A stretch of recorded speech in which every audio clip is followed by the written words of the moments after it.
Welcome to J Decodex YouTube channel. देखो यार, इस चैनल पे हमने फिजिक्स के 22 जन शीट 1 के सारे क्वेश्चन सोल्व कर दिए हैं और हम केमिस्ट्री स्टार्ट कर रहे हैं। तो अगर आपको फिजिक्स के किसी भी क्वेश्चन में डाउट हो तो वीडियो पे जाके देख लेना, आपको अच्छे से समझ आ जाएगा। काफ़ी बेसिक से मैंने समझाया है। तो चलो यार, केमिस्ट्री की स्टार्ट करते हैं। पहला क्वेश्चन लेते हैं, आपकी स्क्रीन पे आ रहा होगा। काफ़ी ईजी सा सवाल है, एटॉमिक स्ट्रक्चर का क्वेश्चन है, डायरेक्ट फॉर्मूला बेस्ड है।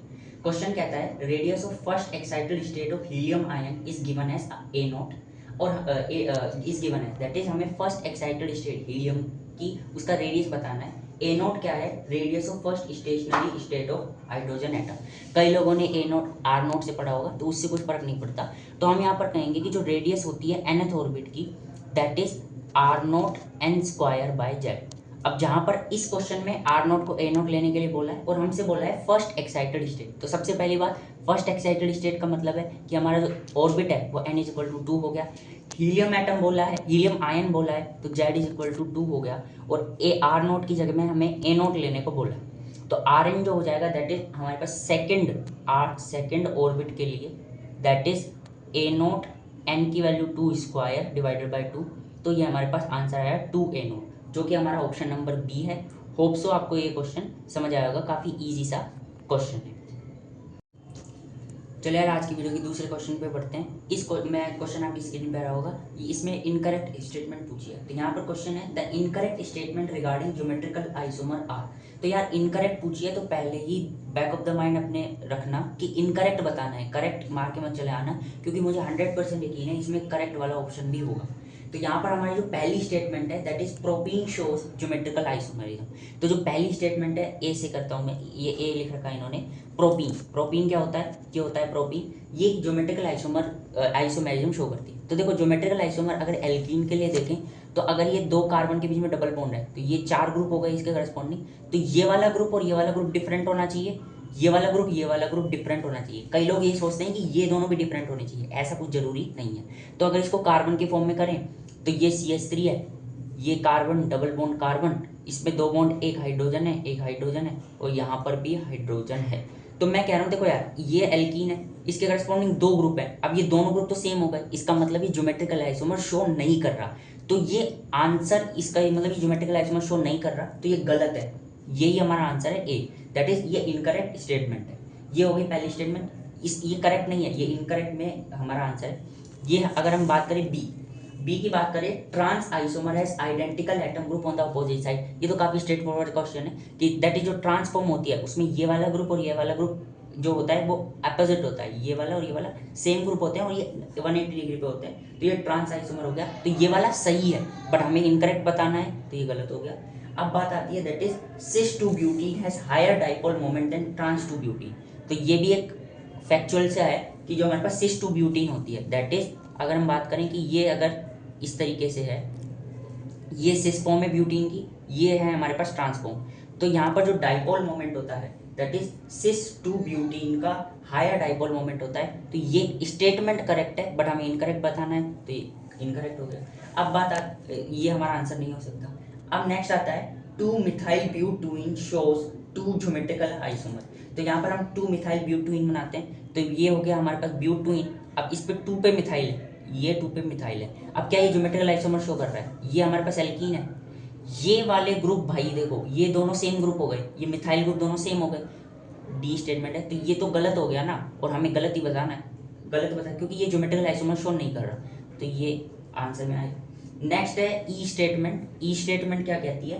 Trans isomer has low melting point than cis isomer. Trans isomer, तो मैं कह रहा हूँ देखो यार, अगर कोई सा भी ट्रांस आइसोमर बनाए, ये ट्रांस है, और अगर कोई सा भी हम सिस आइसोमर बनाए तो ये सिस है।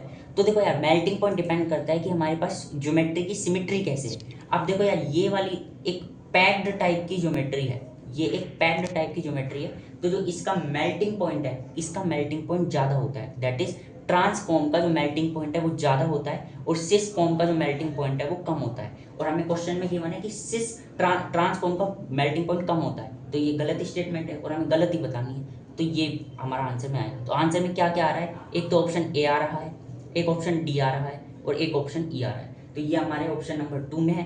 तो ऑप्शन नंबर 2 इस क्वेश्चन का करेक्ट आंसर है। होप सो आपको समझ आया होगा।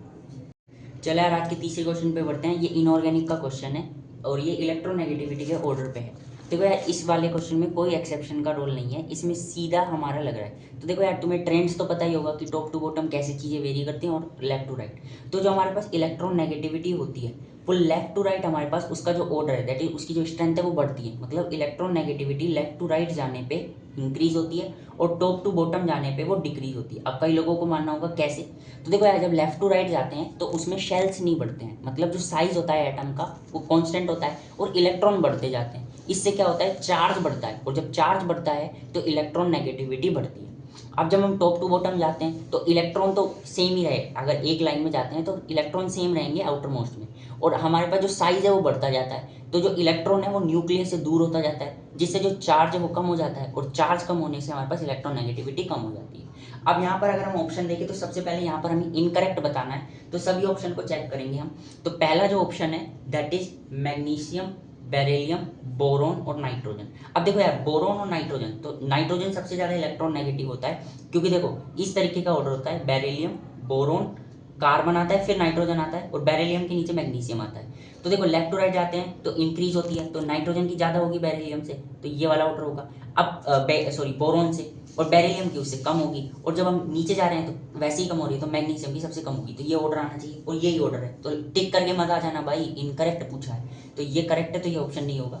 सेकंड की अगर हम बात करें सल्फर, क्लोरीन, ऑक्सीजन, क्लोरीन, तो देखो यार यहाँ पर बात करें तो boron, carbon, nitrogen, oxygen, fluorine आता है, और फ्लोरीन के नीचे क्लोरीन आता है, ऑक्सीजन के नीचे सल्फर आता है। तो लेफ्ट टू राइट जाने पे इलेक्ट्रोनेगेटिविटी बढ़ती है, और फ्लोरीन की तो सबसे ज़्यादा होती है, सबको पता है। एक ऑर्डर तुम्हें पता होगा FON, सबसे ज़्यादा फ्लोरीन की होती है, फिर ऑक्सीजन की होती है, और फिर नाइट्रोजन की होती है। अब यहाँ पर ऑक्सीजन और क्लोरीन में ऑक्सीजन देखो नीचे जा रहे हैं तो वैसी कम होनी थी, तो ये वाला ऑर्डर होगा, और लेफ्ट टू राइट जा रहे हैं तो क्लोरीन की ज़्यादा होगी, तो ये होगा। अब ये ऑर्डर सही है और हमें यही दे रखा है, तो इनकरेक्ट पूछा है तो ये भी नहीं होगा। थर्ड ऑप्शन अगर हम चेक करें that is aluminium, silicon, carbon, nitrogen, तो नाइट्रोजन और कार्बन में देखो लेफ्ट टू राइट जा रहे हैं, नाइट्रोजन की ज़्यादा होगी, कार्बन से सिलिकॉन नीचे जा रहे हैं तो कार्बन की ज़्यादा होगी, और एल्यूमिनियम से सिलिकॉन जा रहे हैं, लेफ्ट टू राइट जा रहे हैं तो सिलिकॉन की ज़्यादा होगी, तो ये ऑर्डर होगा। ये भी ऑर्डर करेक्ट है, इनकरेक्ट पूछा है तो ऑब्वियस सी बात है फोर्थ ऑप्शन ही करेक्ट होगा। एक टिप दे रहा हूँ, जब भी ऐसे है ना सारे ऑप्शन तुम्हें चेक करने हो ना, एक बार तुम है ना ऑप्शन लास्ट से चेक कर लिया करो। काफ़ी बार मैंने देखा है कि लास्ट ऑप्शन सही होता है, लास्ट ऑप्शन हमारा आंसर होता है, क्योंकि ऑप्शन ऊपर से काफ़ी लोग चेक करते हैं तो लास्ट में आता है तो टाइम लग सकता है। एक बार ट्राई कर सकते हो सकता है ना भी लगे, बट एक अगर लग गया तो तुम्हारा टाइम बच ही जाएगा ना। तो यहाँ पर ऑप्शन 4 देखें तो एल्यूमिनियम, मैग्नीशियम, बोरोन और नाइट्रोजन, तो नाइट्रोजन और बोरोन में ऑब्वियस सी बात है नाइट्रोजन की ज़्यादा है। बोरोन और मैग्नीशियम, अब बोरोन और मैग्नीशियम की बात करें तो ये बेरिलियम है और मैग्नीशियम है। अब देखो बोरोन लेफ्ट टू राइट जा रहे हैं तो बोरोन की ज़्यादा है मैग्नीशियम से, तो ये हो गया। अब यहाँ पर मैग्नीशियम और एल्यूमिनियम में जब हम जा रहे हैं तो एल्यूमिनियम की ज़्यादा होनी चाहिए, ये होना चाहिए, जबकि हमें मैग्नीशियम की ज़्यादा दे रखी है, तो यही इनकरेक्ट है और यही हमारा आंसर है। तो ऑप्शन नंबर 4 हमारा इस क्वेश्चन का करेक्ट आंसर होगा।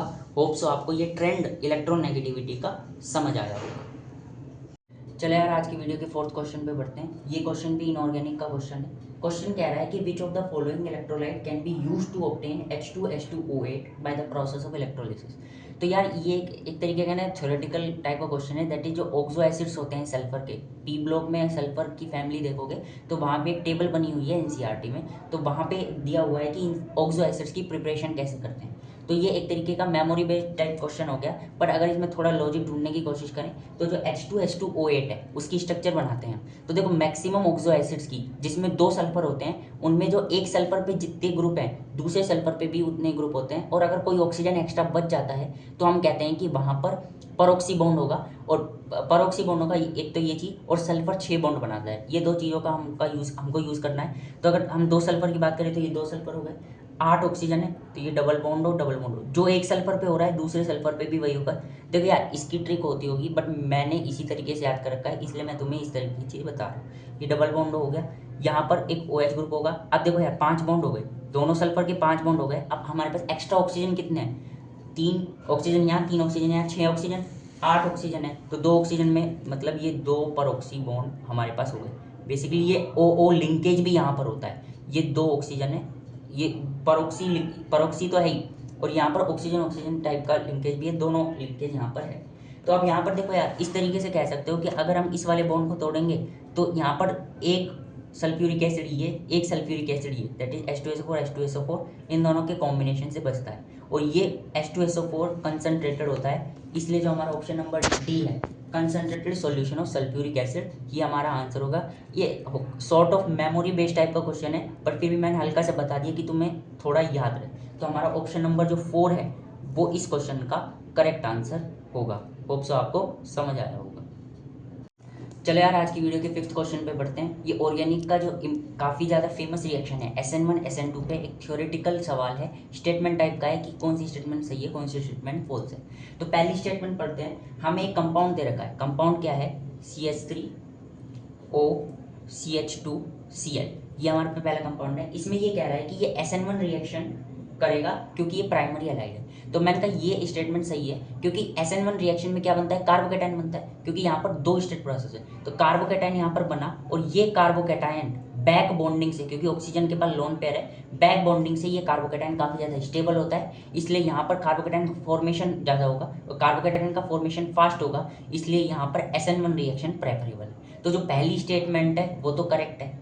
दूसरी स्टेटमेंट पर चलते हैं। तो दूसरी स्टेटमेंट में हमें एक कंपाउंड दिया हुआ है CH3C CH3 CH3 CH2Cl। अब ये क्वेश्चन कह रहा है कि इस वाले कंपाउंड में SN2 रिएक्शन नहीं होगी वेरी इजीली, भले ही ये प्राइमरी हैलाइड हो। तो मैंने कहा ये बात सही है, क्योंकि देखो SN2 रिएक्शन में क्या होता है, SN2 रिएक्शन में कार्बन के बैक बॉन्डिंग में इलेक्ट्रॉन जाता है, कार्बन के बैक बॉन्डिंग में इलेक्ट्रॉन जाता है। अब ये वाला जो कार्बन है, इस वाले कार्बन पे देखो यार 3 ग्रुप लगे हैं। देखो मिथाइल बल्कि ग्रुप नहीं होता, बट मिथाइल 3 लगे हुए हैं, इसलिए यहाँ पर क्राउडिंग होने की वजह से इसका जो हमारे पास ऑर्बिटल है वो काफ़ी ज़्यादा क्राउडेड है। जो पाई स्टार में जाता है, तो इसका वो पाई स्टार काफ़ी ज़्यादा क्राउडेड है, इसलिए यहाँ पर SN2 reaction preferable, that is attack नहीं होगा, इसलिए यहाँ पर SN2 रिएक्शन नहीं होगी। और क्वेश्चन में भी यही बोल रहा है कि SN2 रिएक्शन नहीं जाएगी, तो स्टेटमेंट 2 भी हमारा सही है। तो ये दोनों स्टेटमेंट करेक्ट है, इसलिए हमारा जो ऑप्शन नंबर 2 है वो हमारा इस क्वेश्चन का करेक्ट आंसर है। होप सो आपको ये समझ आया होगा। SN1 और SN2 काफ़ी ज़्यादा इंपॉर्टेंट रिएक्शन है जेई पॉइंट ऑफ व्यू से। चलो यार, आज की वीडियो की 6th क्वेश्चन पे बढ़ते हैं। ये क्वेश्चन एक प्योर थ्योरेटिकल बेस्ड क्वेश्चन है, बायोमोलिक्यूल चैप्टर का है, और बायोमोलिक्यूल से भी वो ग्लूकोज फ्रक्टोज इन सब की रिएक्शन से नहीं, ये विटामिन से क्वेश्चन है। इस क्वेश्चन में कह रहा है विच of the following acid is A vitamin, कौन सा एसिड हमारे पास विटामिन होता है। तो देखो यार, एक जो विटामिन हमारे पास सी होता है, विटामिन हमारे पास जो सी होता है उसका दूसरा नाम ही हमारे पास एस्कॉर्बिक एसिड होता है। विटामिन सी का दूसरा नाम ही एस्कॉर्बिक एसिड होता है, इसलिए जो ये वाला जो एसिड है वो विटामिन है। तो अपना ऑप्शन नंबर बी करेक्ट है। अब कई लोग सोच लोगे यार हमें कैसे पता, यार इसके लिए तुम्हें बायोमोलिक्यूल की एनसीईआरटी पढ़नी पड़ेगी। मैंने भी एनसीईआरटी ही पढ़ी थी बायोमोलिक्यूल के लिए, इसके अलावा मैंने कुछ नहीं पढ़ा था। तो एनसीईआरटी के अंदर से ही ये क्वेश्चन है। बायोमोलिक्यूल की रिएक्शन के बाद एक विटामिन नाम से एक टॉपिक है, वहाँ पर ये एक टेबल बनी हुई है जहाँ पर सारे विटामिन ABC ये सब दिए हुए हैं और उनके नाम भी दिए हुए हैं। कभी कभार जैसे इस वाले में तो क्या है, इस वाले में तो एक आ गया, इससे matrix match, that is match the following के क्वेश्चन बनने के काफ़ी ज़्यादा चांसेस होते हैं। ऑल्दो इस क्वेश्चन का आंसर ऑप्शन नंबर बी है। चलो यार, आज की वीडियो के 7th क्वेश्चन पे बढ़ते हैं। ये मैच द फॉलोइंग टाइप का क्वेश्चन है। तो क्वेश्चन में हमें मैच कराना है, हमें कुछ एलिमेंट्स या आयनिक फॉर्म दे रखी है उनकी, और साइड में उनकी प्रॉपर्टीज दे रखी है, और हमें बताना है कि जो ऑर्डर दिया हुआ है हमें एलिमेंट्स का, वो किस प्रॉपर्टी से रिजेंबल कर रहा है। तो पहले ए की बात करते हैं। तो ए में है हमारे पास Al+3 Mg+2 Na+ और F-। तो देखो यार, यहाँ पर आप इस तरीके से अंदाज़ा लगा सकते हो कि ये चार्ज है, और चार्ज है तो हम यहाँ पर ये कह सकते हैं कि जब भी किसी आयन पर नेगेटिव चार्ज होता है तो उसकी रेडियस ज़्यादा होती है, आयनिक रेडियस उसकी ज़्यादा होती है। और करस्पॉन्डिंगली अगर जितना ज़्यादा नेगेटिव चार्ज जितना ज़्यादा होगा, उतना ही हमारे पास एटम का या आयन का जो साइज है वो बढ़ता है। सिमिलरली जितना ज़्यादा हमारे पास पॉजिटिव चार्ज होगा, उतना ही साइज उसका कम होता है। तो ये देखो, यहाँ पर नेगेटिव चार्ज है, इसका साइज सबसे ज़्यादा, इस पर कम पॉजिटिव है तो ये थोड़ा कम साइज, और कम। तो ये आयनिक रेडियाई का हमारे पास रिजेंबल कर रहा है। तो जो ए हमारे पास 4 के साथ मैच कर रहा है। इसके बाद बी पर चलते हैं। बी हमारे पास कह रहा है बोरोन, कार्बन, ऑक्सीजन, नाइट्रोजन। तो अगर हम बी की बात करते हैं, तो अब यहाँ पर देखो नाइट्रोजन और ऑक्सीजन, अब ये ऑर्डर दे रखा है, तो आप इमेजिन करो, देखो 4 तो हमारा हो गया, ये ऑर्डर इलेक्ट्रोनेगेटिविटी का नहीं हो सकता, क्योंकि इलेक्ट्रोनेगेटिविटी ऑक्सीजन की ज़्यादा होती है, तो ये इलेक्ट्रोनेगेटिविटी का तो नहीं है। मेटेलिक कैरेक्टर की बात करें तो जब हम लेफ्ट टू राइट जाते हैं तो मेटेलिक कैरेक्टर कम होता है, तो नाइट्रोजन का मेटेलिक कैरेक्टर ज़्यादा होना चाहिए था, क्योंकि नाइट्रोजन के बाद ऑक्सीजन आता है, और लेफ्ट टू राइट जाते हैं तो मेटेलिक कैरेक्टर गिरता है, तो ये मेटेलिक कैरेक्टर का भी नहीं है। ये आयनाइजेशन एंथैल्पी का है, क्योंकि वही ऑप्शन में बचा है, क्योंकि जो नाइट्रोजन है वो हाफ फिल्ड कॉन्फ़िगरेशन है, जिसकी वजह से उसकी आयनाइजेशन एंथैल्पी ज़्यादा होती है ऑक्सीजन से। तो इसका इसलिए हम कह सकते हैं कि जो बी है, बी का ऑप्शन नंबर 1 आ जाएगा। सी की अगर हम बात करते हैं तो सी में हमें दे रखा है बोरोन, एल्यूमिनियम, मैग्नीशियम और कैल्शियम, सॉरी पोटेशियम। तो यहाँ पर अगर हम इसकी बात करें तो हमारे पास एक तो बचा है मेटेलिक कैरेक्टर और एक बचा है इलेक्ट्रोनेगेटिविटी। तो यहाँ पर अगर हम देखें तो ये ऑर्डर जो है वो हमारा मेटेलिक कैरेक्टर का है। क्यों? क्योंकि देखो यार, ये है हमारा बोरोन, ये पोटेशियम थोड़ा नीचे आता है, मैग्नीशियम इधर आता है, ये आता है एल्यूमिनियम। तो देखो यार, लेफ्ट टू राइट जाते हैं तो हमारा मेटेलिक कैरेक्टर गिरता है, और लेफ्ट टॉप टू बॉटम जाते हैं तो इंक्रीज होता है। तो देखो सबसे ज़्यादा किसका होगा, सबसे नीचे ये है तो पोटेशियम का सबसे ज़्यादा होगा, फिर ये है क्योंकि लेफ्ट टू राइट तो क्या हो रहा है, गिर रहा है, तो मैग्नीशियम का ज़्यादा होगा। बोरोन और एल्यूमिनियम में नीचे जा रहे हैं तो बोरोन का कम होगा एल्यूमिनियम से, तो ये है। तो ये हमारा जो ऑर्डर है वो मेटेलिक कैरेक्टर का है, तो सी के लिए ऑप्शन नंबर 2 आ गया। अब डी को चेक करने की और तो जरूरत नहीं है, बट क्योंकि हम यहाँ पर सीख रहे हैं तो हम डी को भी चेक कर लेते हैं। डी है सिलिकॉन, फॉस्फोरस, सल्फर और क्लोरीन, और हमारे पास क्या बचा है, इलेक्ट्रोनेगेटिविटी ही बचा है। तो देखो यार, मैंने इलेक्ट्रोनेगेटिविटी इससे पहले हमने एक क्वेश्चन किया था, हमने कहा था लेफ्ट टू राइट जाने पर क्या होती है, इंक्रीज, टॉप टू बॉटम जाने पर होती है डिक्रीज, टॉप टू बॉटम जाने पर वो गिरती है। तो क्लोरीन क्या है, क्लोरीन इधर है, सल्फर इधर है, फॉस्फोरस इधर है, सिलिकॉन इधर है, तो लेफ्ट टू राइट जाने पर क्या होती है, इंक्रीज होती है, तो ये इंक्रीज ही तो हो रही है। तो ये हमारे पास किसका है, इलेक्ट्रोनेगेटिविटी का ऑर्डर है। तो डी के लिए हमारा हो गया ऑप्शन नंबर 3। तो 4 1 2 3 ये हमारे पास आंसर है। तो ये ऑप्शन नंबर ए में गिवन है या 1 इसमें लिखा हुआ है, तो हमारा ऑप्शन नंबर 1 इस क्वेश्चन का करेक्ट आंसर हो गया। होप सो आपको ये वाला क्वेश्चन समझ आया होगा। चले यार, आज की वीडियो के 8th क्वेश्चन पे बढ़ते हैं। ये क्वेश्चन केमिकल काइनेटिक्स से रिलेटेड है। ये भी सॉर्ट ऑफ थ्योरेटिकल टाइप का क्वेश्चन है, और बस एक या दो फॉर्मूला मैनिपुलेशन से। हम क्वेश्चन में रीड कर देता हूँ। विच of the following statement is not true for radio active decay. तो सबसे पहले हमें नॉट ट्रू बताना है पहली बात, और दूसरा रेडियो एक्टिव डिके। तो रेडियो एक्टिव डिके बोलने से इन्होंने ये बता दिया कि हमारे पास जो रिएक्शन का ऑर्डर है वो 1 है, क्योंकि जितनी भी रेडियो एक्टिव डिके होती हैं वो फर्स्ट ऑर्डर रिएक्शंस होती हैं। तो हम स्टेटमेंट पढ़ते हैं। डिके कांस्टेंट दैट इज के increases with increase in temperature. तो हमारे पास जो फर्स्ट ऑर्डर रिएक्शन के लिए, देखो जनरल में नहीं बात कर रहा हूँ मैं, सिर्फ फर्स्ट ऑर्डर की बात कर रहा हूँ। अगर हमारे पास रिएक्शन फर्स्ट ऑर्डर है तो उसका जो के होता है दैट इज ln2/t12, और टी हाफ होता है that is half life time, half of the life time, और टाइम मतलब सेकेंड्स, मतलब बेसिकली टाइम तो टेम्परेचर पे डिपेंड नहीं करता ना, इसलिए जो हमारे पास जो के होता है वो होता है कांस्टेंट, ना कि वो टेम्परेचर पे डिपेंड करता है। पहले ही बता दूँ, सिर्फ मैं फर्स्ट ऑर्डर की बात कर रहा हूँ क्योंकि रेडियो एक्टिव डीके बोला है। तो हमारा पहला ही स्टेटमेंट गलत है, इसलिए पहला ही हमारा आंसर हो जाएगा। फिर भी मैं सेकंड थर्ड फोर्थ ये पढ़ देता हूँ। सेकंड कह रहा है amount of radio active substance remain after 3 half life is 1/8 of the original amount. देखो मान लेते हैं कि किसी भी ओरिजिनल अमाउंट मान लेते हैं n0 है, फर्स्ट ऑर्डर रिएक्शन की बात है, तो हाफ एक अगर हाफ लाइफ हो जाती है तो हमारे पास जो रिमेन बचता है दैट इज n0/2। अगर एक और हाफ लाइफ हो जाती है तो हमारे पास बचता है n0/4, और अगर एक और हाफ लाइफ हो जाती है तो हमारे पास रिमेनिंग होता है n0/8 दैट इज 2 की पावर n में चलता है, 2 की पावर 0, 2 की पावर 1, 2 की पावर 2, 2 की पावर 3। तो थर्ड हाफ लाइफ टाइम में 2 की पावर 3 दैट इज n0/8, तो ये बचता है, तो ये सही है, और हमें नोट टू बनाना तो ये तो होना ही था। Decay constant does not depend upon temperature, ये सही है, मैंने बताया ही, तो ये सही है, बट हमें गलत बताना था। हाफ लाइफ टाइम, तो यार इन्होंने हाफ लाइफ टाइम का फॉर्मूला दे रखा है दैट इज टी हाफ, इन्होंने दे रखा है ln2 times of 1 rate constant के, तो यही हमारा फॉर्मूला होता है। तो ये भी करेक्ट था, बट हमें नॉट करेक्ट बताना था, इसलिए हमारा ऑप्शन ए ही यहाँ पर आंसर होगा। होप सो आपको ये क्वेश्चन समझ आया होगा। चलो यार, इस वीडियो के सेकंड लास्ट क्वेश्चन पे बढ़ते हैं। ये एक ऑर्गेनिक का क्वेश्चन है, और ये रिएक्शन बेस्ड क्वेश्चन है। इसमें काफ़ी सारे हमें रिएजेंट्स दे रखे हैं और हमें रिएक्टेंट दे रखा है, तो हमें बताना है कि ए और बी क्या होगा। तो अगर आप पहली वाली रिएक्शन को देखो तो ये क्या है, ये नाइट्रोबेंजीन है, ये तो रिएक्टेंट है। ये अगर हम रिएजेंट देखें तो Br2ACOH, तो इसमें क्या होता है कि जो Br हमारे पास होता है, Br इलेक्ट्रोफिलिक सब्स्टिट्यूशन रिएक्शन है। यहाँ पर जो NO2 ग्रुप है उसका इन्फ्लुएंस होता है, NO2 ग्रुप होता है -M, -m क्या होता है, that is A Meta directive होता है। तो ये इलेक्ट्रोफाइल को मेटा पर भेजेगा, और यहाँ पर इलेक्ट्रोफाइल क्या है, Br है। तो हम कहेंगे कि जो ये Br है उसको मेटा पर भेजेगा। तो हमारा जो पहले स्टेप में प्रोडक्ट बनेगा वो बनेगा ये बेंजीन, ये ऊपर NO2 एज इट इज, और Br इसके मेटा पोजीशन पर। ये होती है हमारे पास ऑर्थो, मेटा, पैरा।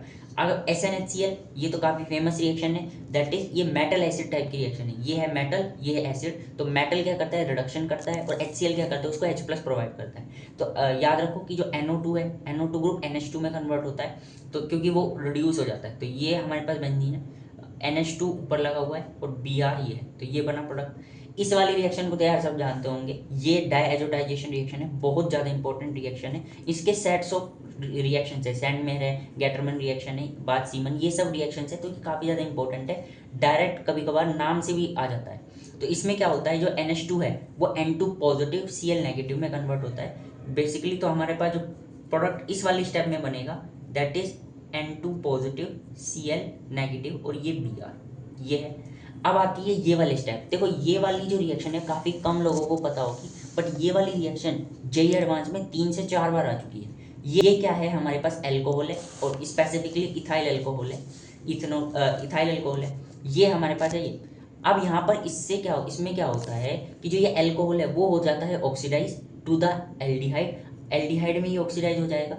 और दूसरा, इस वाली रिंग में ये N2 पॉजिटिव और Cl नेगेटिव को साफ कर देता है, दैट इज ये वाला पार्ट हट जाएगा।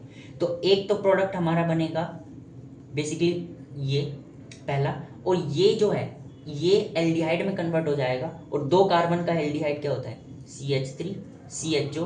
तो एक तो प्रोडक्ट हमारा हो गया ब्रोमोबेंजीन, और एक हो गया CH3 CHO। तो अगर तुम ऑप्शन देखोगे तो ऑप्शन नंबर 3 में हमें ये गिवन है, तो इस क्वेश्चन का जो आंसर है वो ऑप्शन नंबर 3 होगा। देखो यार ये काफ़ी इंपॉर्टेंट सीरीज ऑफ रिएक्शन है। JEE मेंस में नहीं, अगर तुम JEE एडवांस की PYQs भी देखोगे ना, मैंने खुद ये इस टाइप की वैरायटी के 3 से 4 बार देखे, और JEE एडवांस में अगर कोई चीज़ रिपीट हो रही है इसका मतलब कि वो इम्पोर्टेंट है। तो होप सो आपको इसका सोल्यूशन समझ आया होगा। चलो यार आज की वीडियो के आखिरी क्वेश्चन पे बढ़ते हैं, और आज की वीडियो हम खत्म करेंगे with the question stereo isomerism. तो क्वेश्चन मैं रीड कर देता हूँ, how many different stereo isomers are possible for the given molecule. देखो सबसे पहली बात, क्वेश्चन सॉल्व करने से पहले स्टीरियो आइसोमर का मतलब है कि हमें उसमें ज्योमेट्रिकल आइसोमर भी चेक करना है और ऑप्टिकल आइसोमर भी चेक करना है। काफ़ी लोग ज्योमेट्रिकल आइसोमेरिज्म चेक करके आ जाते हैं और ऑप्शन को टिक करके आ जाते हैं, और इसमें देखो यार ऑप्शन बी है, अगर तुम सिर्फ ज्योमेट्रिकल आइसोमर चेक करके आओगे तो उसका भी ऑप्शन है, तो गलत होने की काफ़ी ज़्यादा प्रोबेबिलिटी है। तो जब भी तुम्हें स्टीरियो आइसोमर दिख जाए इसका मतलब ऑप्टिकल आइसोमेरिज्म भी चेक करना है और ज्योमेट्रिकल आइसोमेरिज्म। इस वीडियो में मैंने बताया था कि ज्योमेट्रिकल आइसोमेरिज्म कैसे चेक करते हैं, कब होता है कब नहीं होता। ऑप्टिकल आइसोमेरिज्म में क्या होता है, हम कायरल सेंटर ढूंढते हैं। एक कार्बन पर अगर चारों ग्रुप डिफरेंट होते हैं तो उस कार्बन को हम कायरल कार्बन कहते हैं, और उस कार्बन की 2 फॉर्म होती है, एक होती है R और एक होती है S। सिमिलरली अगर ज्योमेट्रिकल आइसोमर में बात करें तो एक फॉर्म होती है सिस, एक फॉर्म होती है ट्रांस। तो अब हम क्वेश्चन में बढ़ते हैं। क्वेश्चन में स्ट्रक्चर गिवन है C डबल बॉन्ड CH3।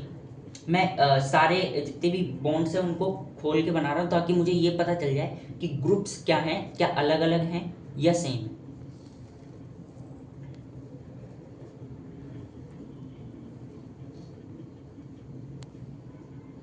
तो ये है हमारा क्वेश्चन। तो सबसे पहले हम देखें तो यहाँ पर डबल बॉन्ड है, तो यहाँ पर हम चेक करेंगे ज्योमेट्रिकल आइसोमर के बारे में। तो इस वाली चीज़ को पकड़ लो, इस वाले कार्बन पर देखो 2 ग्रुप है, एक तो ये ग्रुप है और एक ये ग्रुप है, ये दोनों ग्रुप है अलग, एक हाइड्रोजन और एक बड़ा सा ग्रुप है। अगर इस वाले कार्बन पे बात करें तो यहाँ पर एक मिथाइल ग्रुप है और एक हाइड्रोजन ग्रुप है। तो ये ज्योमेट्रिकल आइसोमर क्या कर रहा है, परफॉर्म कर रहा है। तो इसकी क्या फॉर्म होंगी, एक होगी सिस और एक होगी ट्रांस, ठीक है। तो इसकी 2 फॉर्म हो गई। अब हम बात करें, मैंने कहा था स्टीरियो आइसोमर में तो 2 को टिक करके मत चले आना। अब हम बात करते हैं कि क्या यहाँ पर कायरल कार्बन है या नहीं। तो एक कार्बन पर अगर 4 ग्रुप डिफरेंट है तो वो कायरल होता है। तो इस कार्बन की बात करें, और ऑब्वियस सी बात है कार्बन पे 4 ग्रुप डिफरेंट होना चाहिए, इसका मतलब वो कार्बन sp3 हाइब्रिडाइज होना चाहिए। sp3 हाइब्रिडाइज का मतलब है चारों सिग्मा बॉन्ड होने चाहिए। अगर मैं इस कार्बन, देखो इस कार्बन में पाई बॉन्ड है, इस कार्बन में पाई बॉन्ड है, ये तो नहीं है। इस वाले कार्बन पर तीनों ग्रुप सेम है, तो बचा ये वाला कार्बन। तो इस वाले कार्बन पर एक ग्रुप है OH ग्रुप, एक है मिथाइल, एक है हाइड्रोजन और ये बड़ा सा ग्रुप। तो इस वाले कार्बन पर चारों ग्रुप डिफरेंट है, तो ये कार्बन कायरल कार्बन स्टार से रिप्रेजेंट करते हैं। कायरल कार्बन के 2 फॉर्म होंगे, एक होगा R एक होगा S। तो RS सिस ट्रांस, तो ये 4 फॉर्म हो गई। तो हम कहेंगे कि जो टोटल डिफरेंट स्टीरियो आइसोमर, तो हम कहेंगे कि कॉम्बिनेशन क्या बन सकता है, आर सिस, ये आर हो ये सिस हो, ये आर हो ये ट्रांस हो, ये एस हो ये सिस हो, ये एस हो ये ट्रांस हो। तो 4 कॉम्बिनेशन बन गए और ये चारों ही डिफरेंट रहेंगे क्योंकि इस वाले मॉलिक्यूल में सिमेट्री नहीं आ रही है। अगर मॉलिक्यूल में सिमेट्री आती है तो वहां पर 3 होते हैं, दैट इज वहां पर हम कहेंगे कि आर सिस और बेसिकली इन चारों में से एक कॉम्बिनेशन सेम हो जाता है, तो वहां पर 3 आते हैं। जबकि यहाँ पर क्योंकि कोई सिमेट्री नहीं है, सिमेट्री का मतलब है अगर हम एक कार्बन को पकड़ें तो दोनों तरफ सेम होनी चाहिए, वो ऐसा नहीं है, इसलिए इसका आंसर 4 आएगा, जो कि ऑप्शन नंबर 3 में गिवन है। तो आंसर है 4, ऑप्शन है 3। होप सो आपको ये समझ आया होगा। ये इस वीडियो का आखिरी क्वेश्चन था। अगर आपको वीडियो पसंद आई हो तो लाइक शेयर सब्सक्राइब जरूर करें। अगर कुछ भी डाउट हो कमेंट में लिखना, मैं रिप्लाई कर दूंगा। Thank you very much.